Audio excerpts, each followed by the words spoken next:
Viral di media sosial video kolam renang menyambung di belakang perumahan.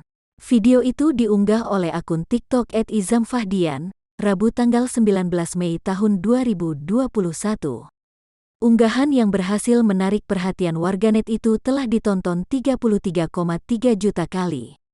Orang yang merekam dan mengunggah video tersebut adalah Izam Fahdian. Saat dihubungi, pemuda asal Tangerang Selatan, Banten, ini membagikan cerita lengkap dari unggahannya. Ia menyampaikan, lokasi kolam renang yang menyambung itu berada di sebuah villa di daerah Cianjur, Jawa Barat. Itu adalah villa yang disewakan untuk umum, ujarnya kepada tribunnews.com, Jumat tanggal 21 Mei tahun 2021. Izam membenarkan, kolam renang tersebut memang berada di belakang villa. Kolam renang itu menghadap bagian belakang semua, katanya. Bagian depan villa itu ada garasi yang tersedia untuk kendaraan, jelasnya. Dirinya mengaku kagum melihat tempat yang jarang bisa ditemui tersebut. Saya juga baru tahu ada tempat yang desainnya keren begini, ungkap dia.